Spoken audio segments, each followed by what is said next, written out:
Hello everyone and welcome back to Jim Bob's Greenhouse. Today I'm going to give you an update on the actual greenhouse, the outside garden itself, some of my indoor plants which I don't think I've ever showcased before, and this massive physalis here. Let's go. So as you can see, this physalis is huge. It's really, some people may say got out of control, but I've let it get this big. It's in quite a small pot, so I think I'll be repotting that quite soon.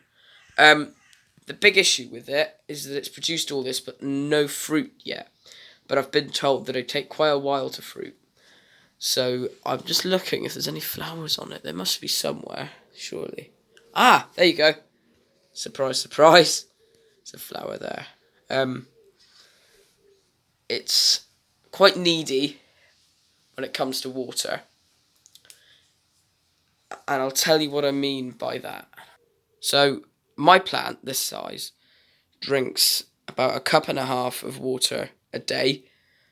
Or it could be more, but that's what I give it, a cup and a half a day. So 1 cup in the morning usually, and half a cup in the evening. So about 7:30, I would give the half a cup, because in the night it won't drink as much.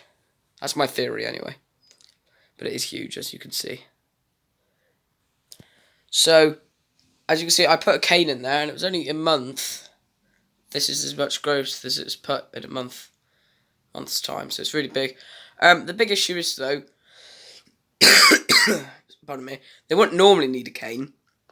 However, I forgot to water it for about 3 days, and it completely flopped over. Now, you can imagine all that flopped over. I was watering, and it wasn't picking itself up, because it's quite a heavy plant, so we've had to give it a bit of support after that. That's the big deal. Once they have gone through a drought period like that, they're not likely to stand back up on their feet without support for a little while. So the signs that it needs water, so right now it's getting a bit thirsty. As you can see, the leaves are starting to droop at the bottom there.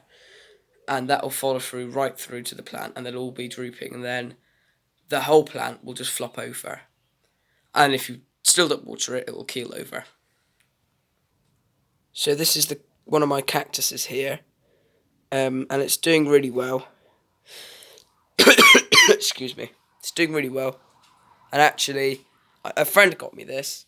I haven't repotted it or anything, but it looks really good, and it's just putting up under the head there. So it looks quite silly, because when you sat on the sofa here, you can just look out, and it looks like it's got a little antennae on the top. It's really weird. Over here's an indoor geranium that I purchased for just £1, and it's really big. I'll likely be taking some cuttings of that.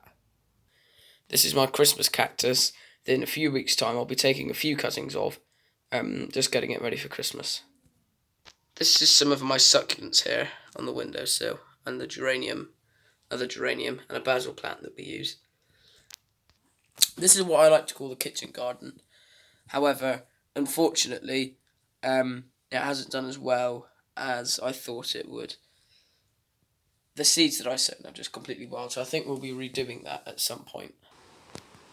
So this is what the front of the garden looks like now, and I've started to take over a bit. So this is what I've been potting up today, all these here. We've dug a bed here, put some new plants in. Some alliums there. This is the new vegetable bed here, which there wasn't actually a video of this one being made. I kind of regret that now. It's got my broad beans in there. But yeah, everything's going really well around here. This is the second half of the garden. Oh dear.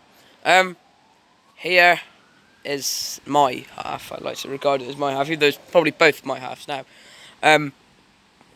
That's the main greenhouse that I'm going to take you in a minute. But everything's looking much better now around here. All the grass has been cut down to length, which sort of really needed to happen. Can't wait until the autumn so I can cut that monstrous hedge back there and actually allow some sunlight in here. This is the main greenhouse at the moment. It's not looking very good. Problem is, it's I've just been super busy with other stuff at the moment. So those all need clearing out.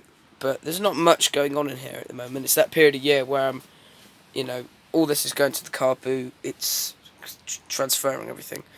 Could you help me? Is this powdery mildew on there? And if so, what can I do to stop it?